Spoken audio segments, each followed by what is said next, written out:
உங்களை சுற்றி என்ன நடக்கிறது? உண்மையை தெரிந்து கொள்ள வேண்டுமா? 24/7 தொடர் நேரலை. உள்ளூர் முதல் உலக அரசியல் வரை முக்கிய அரசியல் தலைவர்களுடன் அனல் பறக்கும் நேர்காணல்கள், விறுவிறுப்பான விவாதங்கள், ஆழமான அரசியல் பார்வைகள். யூடியூப், ட்விட்டர், பேஸ்புக், இன்ஸ்டாகிராம், அரட்டை, டெலிகிராம், வாட்ஸ்அப் என எங்கெல்லாம் நீங்கள் இருக்கிறீர்களோ அங்கெல்லாம் உங்கள் சாணக்கியா. காவேரி விவகாரத்துல கர்நாடகம் தொடர்ந்து காவேரி ஆணையத்திற்கும் காவேரி அந்த ரெகுலேஷன் கமிட்டி கொடுத்த உத்தரவையும் மதிக்காமல் நமக்கு இப்போ 3500 கனஅடி திறந்து விட சொல்லியிருக்காங்க. 23ஆம் தேதியும் திறந்து விடப்பட்டிருக்க வேண்டும். எதுவுமே செய்யவில்லை. அவங்க காவேரி அவருடைய முதல்வரும் தமிழகத்துக்கு எதிராக பேசி வருகிறார். ஸோ இந்த நேரத்தில் வருகிற திங்கட்கிழமை நாளை மறுநாள் தமிழக அரசு சார்பாக முதல்வரின் உத்தரவு பேரில் முதல்வர் கொடுத்த அறிவுரையின் பேரில் திங்கட்கிழமை உச்சநீதிமன்றத்தை வழக்கு தாக்கல் செய்யப்பட உள்ளது. ஏன்னா இந்த 3500 கனஅடின்னு பார்த்தீங்கன்னா நமக்கு ஒரு 4.5 டிஎம்சி தான். அது இல்லாமல் கடந்த 2 மாதங்களாக நமக்கு வர வேண்டிய அதாவது மொத்த ஃப்ளோவில் நம்ம ஒரு ரெப்போ டேட்டா வச்சு பார்த்தீங்கன்னா நமக்கு வர வேண்டிய மொத்த ஃப்ளோவில் நமக்கு மேலும் ஒரு 17 டிஎம்சி நமக்கு வர வேண்டிய தண்ணி இருக்குது. இது அனைத்திற்கும் சேர்த்து திங்கட்கிழமை உச்சநீதிமன்றத்தில் வழக்கு தாக்கல் செய்யப்பட உள்ளது. கண்டிப்பாக அனைவரும் அதற்கான அனைத்து ஆலோசனைகளையும் முடித்துவிட்டு இன்று முதல்வருடைய ஒப்புதலின் பேரில் வருகிற திங்கட்கிழமை இந்த வழக்கு தாக்கல் செய்யப்படும். அதாவது ஒரு விஷயம் எல்லாரும் புரிஞ்சுது. கர்நாடகாவில் இருக்கிற எல்லா கட்சிகளுக்கும் ஒரே நிலைப்பாடு என்னன்னா தமிழ்நாட்டுக்கு தண்ணி விடக்கூடாது. ஆனால் இங்கே இருக்கிற கட்சிகளுக்கு என்ன பிரச்சனைனா ஏதாவது ஒரு வகையில் தமிழக அரசு எந்த விதத்திலும் தண்ணீரை கொண்டு வரக்கூடாதுன்னு வேலை பார்க்குறாங்க. அதிமுக என்ன சொல்றாங்க? சட்டசபையில் இருந்த வரைக்கும் எல்லாரும் சேர்ந்து அதிமுக இருக்கிற அனைவரும் சேர்ந்து தான் அந்த தீர்மானம் நிறைவேற்றப்பட்டுச்சு. அடுத்த 2 நாட்களுக்கு அப்புறம் திடீர்னு எங்கேருந்து ஞானம் அவர்னால தூங்கிட்டு இருந்த அதிமுக 2 நாள் கழிச்சு இல்ல நீங்க இந்த தீர்மானத்தை எடுக்கின்றாங்க. அதற்கு எதிராக இப்ப போய் அவங்க உயர்நீதிமன்றத்தில் வழக்கு தாக்கல் செய்யறாங்க. ஸோ அவங்களையும் அது இல்லாமல் அந்த தீர்மானத்தை கொண்டு வந்தது இது அப்போ எதிர்கட்சி தலைவர் உதயநிதி தான். அவர் பார்த்து படிச்சாரு. அவர் தான் சொல்றாரு அவருக்கு எதுவுமே தெரியல, யாரோ கொடுத்தா படிச்சுட்டாரு. 2 நாள் கடைசி நாள் அந்த தீர்மானம் நிறைவேற்றப்படும் பொழுது அப்புறம் என்ன சொல்றாரு, நாங்க கொடுத்தோம், ஆனா நீங்க வேணும்னா எடுத்துக்கலாம், இல்லைன்னா வச்சுக்கலாம் அப்படிங்கிறாரு. ஸோ ஒவ்வொருத்தரும் ஒவ்வொரு நிலைப்பாடு. அவங்களுடைய மொத்த குறிக்கோளை எந்த வகையிலாவது முதல்வர் அவர்கள் இந்த இதுக்கு சுமூகமான தீர்வு கண்டுவிடுவாரோன்ற ஒரு பயத்துல தமிழகத்தில் இருக்கிற கட்சிகள் அனைத்தும் பாரதிய ஜனதா கட்சியோடு சேர்ந்து கொண்டு தமிழகத்திற்கு எதிராக செயல்பட்டு வராங்க. இவர்களை வைத்துக்கொண்டு நீங்க எப்படி எதிர்கட்சி நீங்க ஒத்த கருத்தோட நம்ம ஒரு கூட்டத்தை கூட்ட வரும். நமக்கான தேவை நம்மளுடைய நீரை பெறுவதற்கு அதுக்கு தேவையான அனைத்து வழிவகைகளையும் முதல்ல செஞ்சுட்டு வராரு. எல்லா வகையிலும் ஆரம்பிச்சுட்டு வராரு. இவங்க சட்டசபையில் இருக்கிற வரைக்கும் தீர்மானத்திற்கு அங்க எல்லாம் படிச்சு எல்லாம் பார்த்து தானே தீர்மானத்தை நிறைவேற்றாங்க. அப்ப திரு எடப்பாடி இருந்தாங்களே முடிச்ச பிறகு 2 நாள் கழிச்சு எதிர்த்துட்டு நம்ம அதுக்கப்புறம் 2 நாளுக்கு சொல்லிட்டு இப்போ 2 நாளுக்கு முன்னாடி திடீர்னு போய் உயர்நீதிமன்றம் வழக்கு தொடுத்தால் இவர்களை வச்சுக்கிட்டு எப்படி நீங்க அனைத்து கட்சி கூட்டத்தை கூட்டுவாங்க? நம்மளுடைய தேவை என்னன்னு நமக்கு தெரியும். ஸோ அதற்கான தேவை நம்ம சட்டசபையில அனைத்து கட்சிகளையும் வைத்து தான் விவாதிச்சோம். அனைத்து கட்சிகளையும் வைத்து தான் விவாதிச்சு அனைவரும் சேர்ந்து முடிவெடுத்து தான் தீர்மானம் நிறைவேற்றப்பட்டது. இப்போ அதுக்கு எதிராகவே நீங்க உயர்நீதிமன்றத்தில் ஒரு கட்சி போய் நிற்குது, அதுவும் பாரதிய ஜனதா கட்சியோடு சேர்ந்து நிற்குது. அதுக்கு முதல் நாள் தான் பாஜகவோட ஒரு அமைச்சர் நமக்கு அவங்க மேகதாது அணை கட்டுறதுல எந்த இதுவும் கிடையாது, அவங்க கட்டுறதெல்லாம் கட்டலாம்னு சொல்றாரு. அதுக்கு அடுத்த நாளே அதிமுக போதுன்னா இவர்களை வைத்துக் கொண்டு எப்படி நீங்க அனைத்து கட்சி கூட்டத்தை போடுங்க? எந்த ஸ்டாண்ட்? இல்ல அவர்கள் தான் இப்ப அங்க இருக்கிற எல்லா கட்சியும் ஒரே மனதோடு நமக்கு கொடுக்கூடாது நிற்கிறாங்க. ஆனா இவர்கள் நம்மளுடைய அப்ரோச்சில் எல்லாரும் டிஃபரெண்டா இருக்காங்க. நம்ம என்ன அப்ரோச் எடுக்கணுமோ அந்த அப்ரோச்சை தமிழக அரசு எடுக்க வேண்டும். நமக்கு தண்ணீர் பெறுவதற்கான பல அப்ரோச் இருக்கு. அந்த அப்ரோச்சில் இவர்கள் அனைவரும் ஆளுக்கு ஒரு ஸ்டாண்ட்ல இருக்காங்க. அப்படி எல்லாம் செய்ய முடியாது. கண்டிப்பாக தமிழக மக்களுக்கு என்ன தேவை அதுதான் முதல்வர் ஆராய்ந்து செயல்பட்டு இருக்காங்க. திங்கட்கிழமை இந்த வழக்கு தாக்கல் செய்யப்படும்.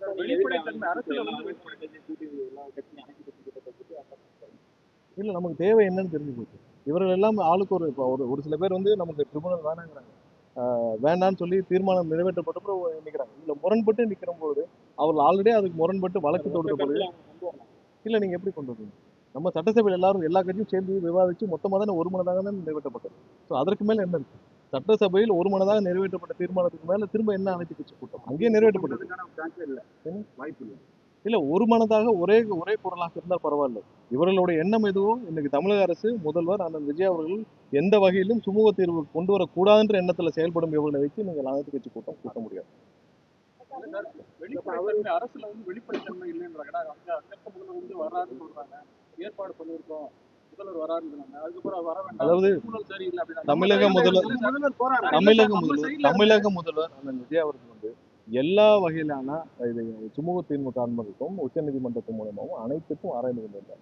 எல்லா வகையிலும் எந்த வகையிலாவது தமிழக மக்களுக்கு நன்மை அது எல்லா முயற்சிகளும் கண்டிப்பாக எடுப்பார். இப்போதைக்கு அதுக்கான சூழ்நிலை இல்லை. ஸோ இப்போதைக்கு அதுக்கான முடிவுகள் இப்போதைக்கு இல்லை, சாத்தியக்கூறுகள் இல்லை. பட் எல்லா விஷயத்தையும் ஆராய்ந்து தான் அவர் வந்து இப்போ 1 மாசம் 2 மாசம் என்னென்ன இதுக்கு முன்னாடி இந்த முதல்வர் என்னென்ன முடிவு எடுத்தாரு, இதுக்கு முன்னாடி ஒரு 30 வருஷத்துக்கு முன்னாடி என்னென்ன மாதிரியான முடிவுகள் எடுக்கப்பட்டுச்சு, எப்படி இதுக்கு தீர்வு காணப்பட்டுச்சு, அனைத்தையும் ஆராய்ந்தார். ஆராய்ந்து தான் ஒவ்வொரு இடத்துலையும் முடிவு எடுத்துருக்கிறார். அதன்படி தான் வந்து இப்போதைக்கு கர்நாடகா செல்வதற்கான எந்த சாத்தியக்கூறும் இப்போதைக்கு இருப்பதாக தெரியவில்லை. பட் அப்படி ஏதாவது இருக்கும் பட்சத்தில் முதல்வர் வந்து முடிவெடுத்து அனௌன்ஸ் பண்ணுவார். கூட்டணி கட்சியாவது கூட்டு ஒரு ஆலோசனை கொடுக்கலாம்.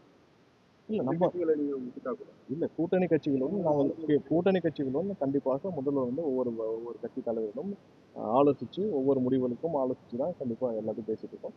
அதையும் தாண்டி தமிழக மக்களுக்கு என்ன தேவைன்னு தெரியும், அதெல்லாம் சேர்த்து தான் முடிவு எடுக்கும். இல்ல 3500 கனஅடி வந்து 4.5 டிஎம்சி தான். அது இல்லாம நீங்க போன கடந்த 3 மாதம் நமக்கு வர வேண்டிய தண்ணீர் வந்து 17 டிஎம்சி கிட்ட இருக்கு.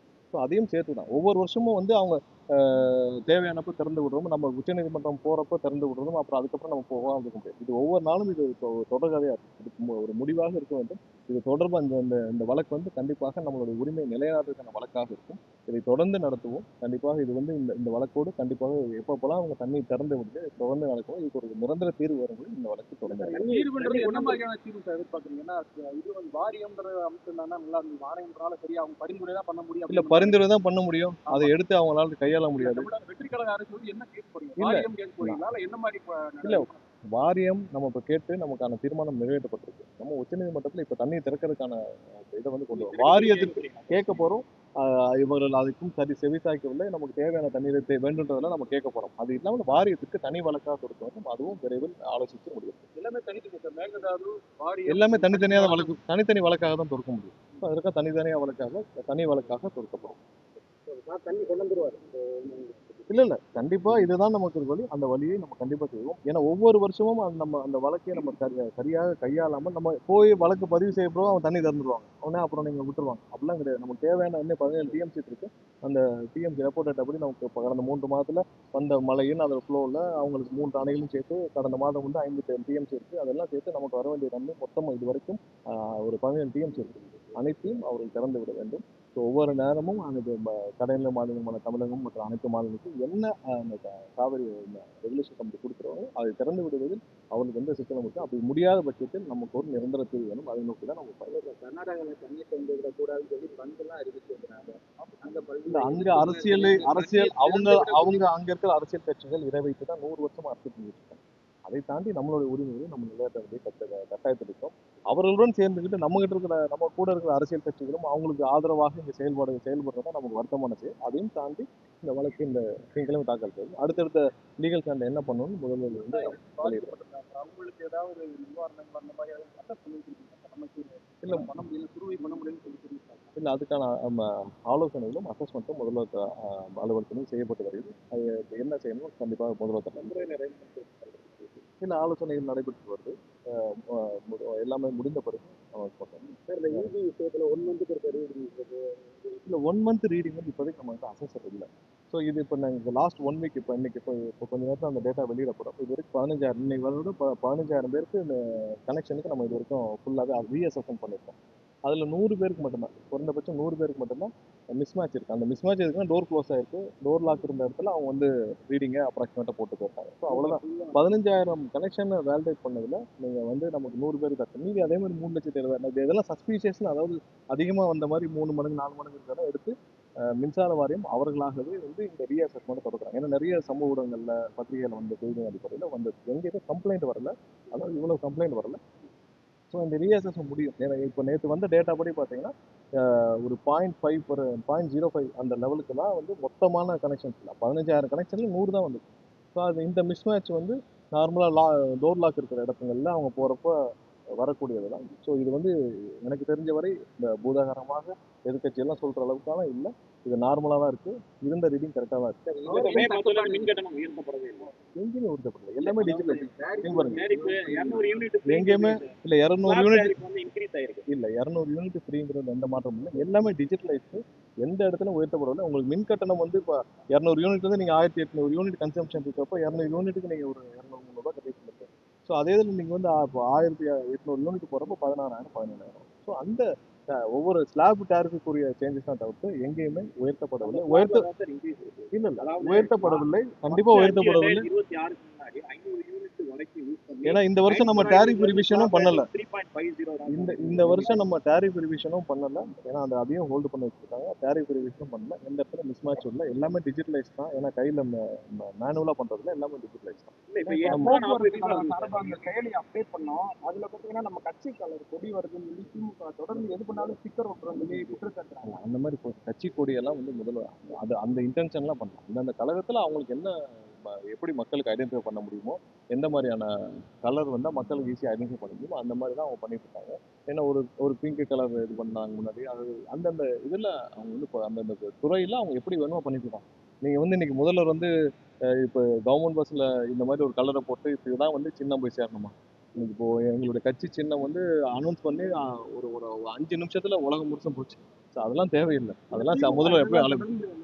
திமுக இன்னைக்கு வந்து என்ன அதில் யார் முன்னெடுக்கிறா? ஸ்டாலினா இல்லை உதயநிதியா? 2 பேர்ல யார் முன்னெடுக்கிறா? ஸ்டாலினுக்கும் என்ன நடக்குன்னு தெரியாது, உதயநிதிக்கும் என்ன நடக்குன்னு தெரியாது, அவங்க கட்சியிலயும் என்ன நடக்குன்னு தெரியாது. இவங்க 2 பேரும் ஊர்ல இருக்காங்கன்னே தெரியாது. இவங்க 2 பேர்ல யாருமே முன்னெடுக்கல. வேற யாராவது ஒருத்தவங்க சைட்ல சொல்லுவாங்க, அவங்க எல்லாம் எடுத்துக்குவாங்க. சார் என்ன மின்தடை இருக்கு சார்? மின்தடை இன்னும் இருந்துட்டே இருக்கு. மதுரையில இன்னும் நிறைய மின்தடை வரப்போகுது.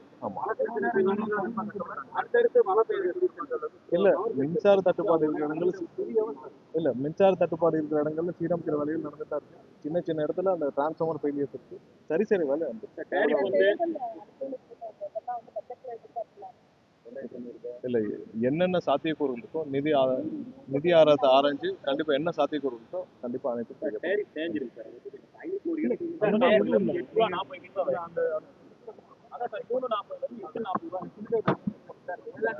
கூட இன்னும் விவசாயிகள் பார்த்துருக்காங்க. வேளாண் மின் இணைப்புக்கு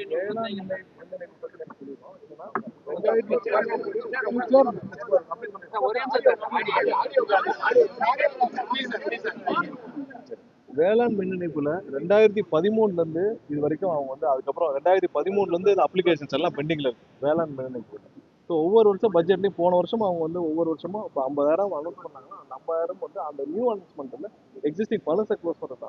ஸோ இந்த வருஷமும் வந்து நம்ம வந்து மொத்தமாக எவ்வளோ பெண்டிங் இருக்கு நம்ம எடுத்துட்டு இருக்கோம். அதில் தக்கல்ல வாங்கியிருக்காங்க, தக்கல்ல 2019 ஒவ்வொரு வருஷம் வாங்கியிருக்காங்க, அதெல்லாம் நிறைய பெண்டிங் இருக்கு. ஸோ மொத்தம் இப்போ இது வரைக்கும் 73,000 கனெக்ஷன்ஸ் வேளாண் மின் இணைப்புகள் பெண்டிங் இருக்கு. அதில் அதாவது நார்மல் இதுவும் தக்கலும் சேர்த்து. ஸோ எவ்வளோ கொடுக்கலாம்னு சொல்லி ஆராய்ஞ்சு கண்டிப்பாக அப்ரூவல் தெரியல. இந்த வருஷம் எவ்வளோ கொடுக்கலாம்னு சொல்லி கண்டிப்பாக பட்ஜெட்டில் அமைப்போம். கண்டிப்பாக முடிஞ்ச பொறுப்புப்பா.